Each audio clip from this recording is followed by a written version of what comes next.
নমস্কার বন্ধুরা, আজকে আমি আপনাদের দেখাবো এই গোটা মুগ ডাল দিয়ে তড়কা।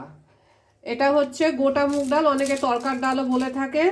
এই মুগ ডালটা আমি প্রেসারে দিয়ে সেদ্ধ করে নিয়েছি, ভালো করে 3-4টে সিটি মেরে সেদ্ধ করে নিয়েছি যাতে এরকম নরম হয়ে যায়, কিন্তু পুরো একদম গলে না যায়। তড়কা একদম পুরো ডালের মতো গলে গেলে ভালো লাগবে না। এই তড়কা বানাবার জন্য আমি নিয়ে নিয়েছি পেঁয়াজ কুচোনো, 2টো বড় পেঁয়াজ নিয়েছি, একটা টমেটো কুচোনো, আদা রসুন বাটা, কাঁচা লঙ্কা কুচি, হলুদ, ধনে, শুকনো লঙ্কা, একটু কাশ্মীরি লঙ্কা, শুধু রঙের জন্য। কাশ্মীরি লঙ্কায় কিন্তু ঝাল হয় না। জিরের গুঁড়ো, গরম মশলা এবং একটু কসুরি মেথি। তাছাড়া আমরা তেল এবং প্রয়োজন মতো নুন ব্যবহার করব। হ্যাঁ, আমি রান্নাটা সর্ষের তেলেই করব। এই 4 চামচ মতো, আমার যেহেতু ডালটা অনেক বেশি, প্রায় 500 মতো ডাল, তাই আমি 4 চামচ মতো তেল দিয়ে নিয়েছি। এখন আমি গ্যাসটা বাড়িয়ে দিয়েছি, ফুল ফ্লেমে দিয়ে তেলটা গরম হওয়া অবধি অপেক্ষা করব। দেখুন তেলটা ভালো গরম হয়ে গেছে, ধোয়া বেরোচ্ছে, আপনারা দেখতে পাচ্ছেন। এবার আমি দিয়ে দেবো কাঁচা পেঁয়াজ, যেই পেঁয়াজটা আমি কেটে রেখেছিলাম। পেঁয়াজটা পুরোপুরি ভাজবো না, কিন্তু একটু লালচে হওয়া পর্যন্ত ভাজবো। হ্যাঁ দেখুন পেঁয়াজটা এবার একটু ভাজা ভাজা হয়ে এসছে, মানে একটু নরম হয়ে গেছে। আমি এবার কাঁচা লঙ্কা কুচিগুলো দিয়ে দিলাম, আদা বাটাটা, রসুন বাটাটা দিয়ে দিলাম। একটু ভাজা ভাজা হয়ে আসলে আমি বাকি মশলাগুলো দিয়ে দেবো। একটু তেলের ওপর নেড়ে নিলে গন্ধটা ভালো হয়। এবার আমি কসুরি মেথিটা দিয়ে দিলাম যাতে একটু ভালো গন্ধ হয়। আপনারা জানেন কসুরি মেথিতে একটু গন্ধটা আলাদা হয়ে যায়। আপনি এটা ব্যবহার না করলেও কোনো অসুবিধা নেই, আমি ব্যবহার করছি, কিন্তু আপনি না করলেও হবে। এবার আমরা যেরকম আছে লঙ্কা, হলুদ, জিরে, ধনে সব দিয়ে দিচ্ছি।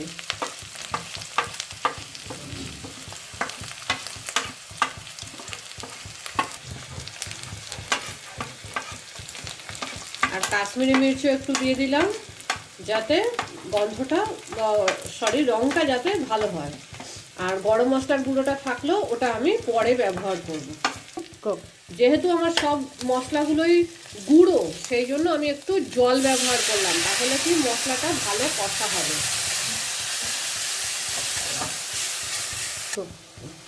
এবার টমেটোগুলো দিয়ে দিলাম। অনেকে তেলের উপরে টমেটো দেয়, কিন্তু তেলের উপরে টমেটো দিলে টমেটোর সেন্ট এবং রং দুটোই চলে যায়।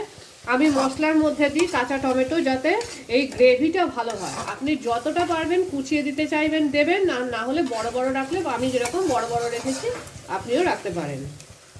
একটু মিনিট 2-এর জন্য এটা ঢেকে দেব, যাতে মশলাটা একটু কষা হয়ে যায়, এবং আঁচটা মিডিয়াম করে দেবো যাতে পুড়ে না যায়।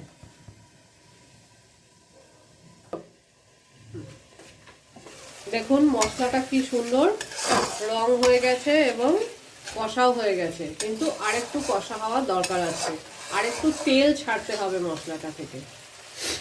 মিনিট খানিকের জন্য দিয়ে দিলাম। এবার দেখুন কি সুন্দর রং হয়ে গেছে এবং মশলাটাও পুরো কষা হয়ে গেছে। আমরা কিন্তু এখানে এখনো নুন দিইনি। এবার আমি অল্প এখানে নুন দেব, এবং বাকি নুনটা দেব ডাল দেওয়ার পরে। আমরা ডালটা দিয়ে দেবো। এই যে সেদ্ধ করা যে ডালটা রাখা ছিল আমার, এবার আমি ডালটা এর মধ্যে দিয়ে দেবো।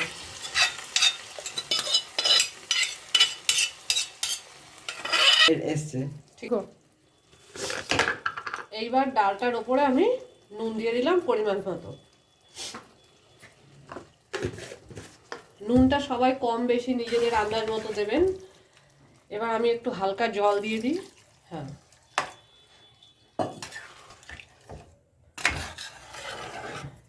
জলটা কিন্তু বেশি একদম যেন ঝোল না হয়ে যায়, কিন্তু ডালটা যেন ডুবে যায়, একটু মাখা মাখা থাকে।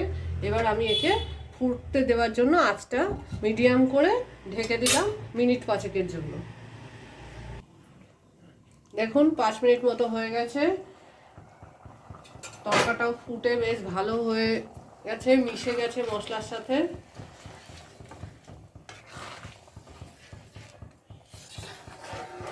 এবার আপনি একে একটু ঢাকা খুলে জোর আছে ফুটিয়ে নিতে পারেন মিনিট 5। যেহেতু ডালটা আগেই সেদ্ধ করে নিয়েছিলাম, তাই এটা সেদ্ধ হওয়ার আর কোনো ব্যাপার নেই। আর ডিম তড়কা করতে গেলে আপনারা ডিমের ভুজিয়া বানিয়ে এর ওপরে দিয়ে দিলেই ডিম তড়কা হয়ে যায়। এবার আমি গরম মশলাটা দিয়ে দিলাম।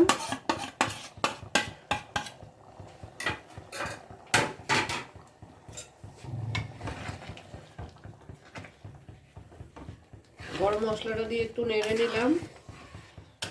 আমি একটু ঘি ব্যবহার করি, 1 চামচ মতো ঘি দেব, কিন্তু আপনারা ইচ্ছা মতো দিতে পারেন। ঘি বা বাটার দিলে খুব ভালো হয়, গন্ধটা ভালো আসে।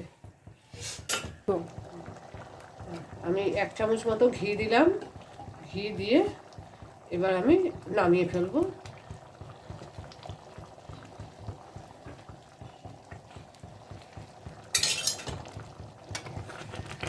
দেখুন একটা সুন্দর রং হয়ে গেছে, খেতেও খুব ভালো হয়েছে নিশ্চয়ই। গরম গরম রুটি, রুমালি রুটি বা পরোটার সাথে আপনারা এই তড়কা খেতে পারেন। এইবার গ্যাসটা বন্ধ করে আমি সার্ভ করব।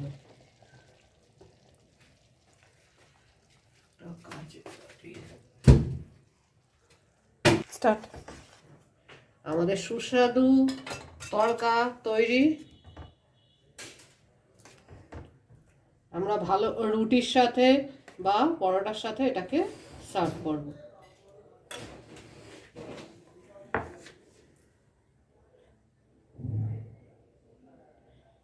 এরকম করে ফটো তুলে